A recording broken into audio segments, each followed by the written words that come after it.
بعد صباح الخير على حضراتكم جميعا. طبعا النهارده لقاءين في كأس افريقيا، الزمالك والترجي والاهلي وصن داونز.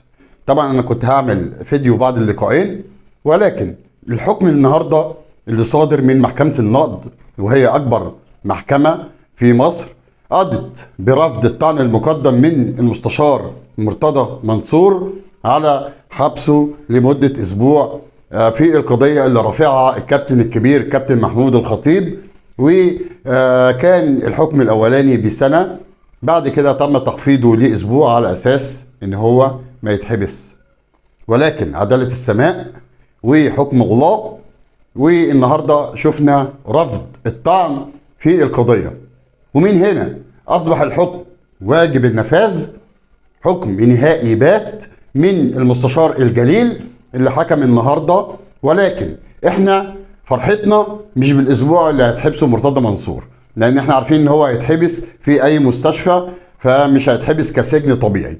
ولكن التبعيات اللي هتحصل بعد كده كبيره جدا جدا جدا على نادي الزمالك ورئاسه نادي الزمالك واعضاء نادي الزمالك متمثله في المستشار مرتضى منصور. لان دلوقتي ناس كتير قوي هترفع قضيه ان مرتضى منصور يتم عزله من منصبه، لان مفيش رئيس نادي عليه حكم واجب النفاذ وبيستمر. فبالتالي مرتضى منصور الى الزوال. مرتضى منصور ادى وقت كبير جدا، غلط في مصر كلها، غلط في ستات مصر كلها، قنواته وقنوات نادي الزمالك غلطت في الدنيا كلها. محمد رجب متقمص دور مرتضى منصور وبرضه بيغلط في الناس. طبعا المجلس الاعلى للاعلام طبعا هيتغير بقى، ويبدا التلونات تحصل بعد ما يخلصوا من مرتضى منصور والدنيا تتظبط فعلا. انا بتمنى الحكم ده يتنفذ بحذافيره، ومرتضى منصور يطلع من رئاسه نادي الزمالك خالص، عشان نادي الزمالك يبدا يستفيق من اللي هو فيه. نادي الزمالك يا جماعه نادي مخطوف. نادي الزمالك نادي الزمالك ما بقاش ملك لابنائه. نادي الزمالك يا جماعه كان مخطوف من عائله بتدير النادي وكانها عزبه مرتضى منصور واولاده. بنتمنى الدنيا تتصلح ويبقى الصحيح ان محدش يغلط في حد.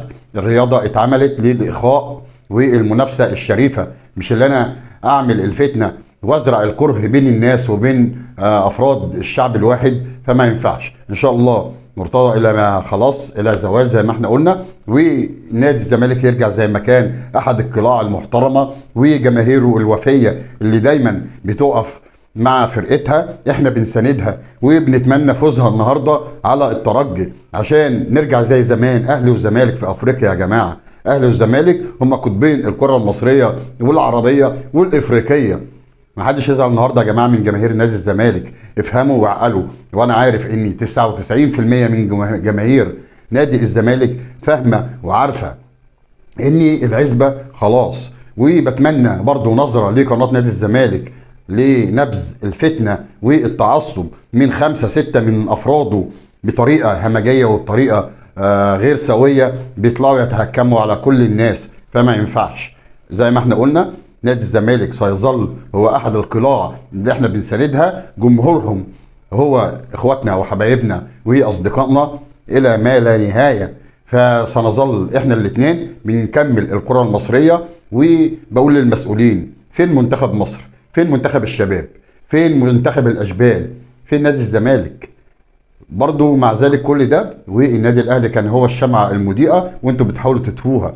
فبنتمنى ان انتوا كلكم تمشوا ويبقى في ناس جديدة بقى ودم جديد، عشان نادي الزمالك يقدر ينافس بجد، ونادي الاهلي برضو ينافس زي ما هو بينافس، ومنتخب مصر ما يرجع تاني منتخبنا اللي احنا عارفينه، منتخب الساجدين، منتخب ابو تريكة. ما ننساش يا جماعة الايام الحلوة دي.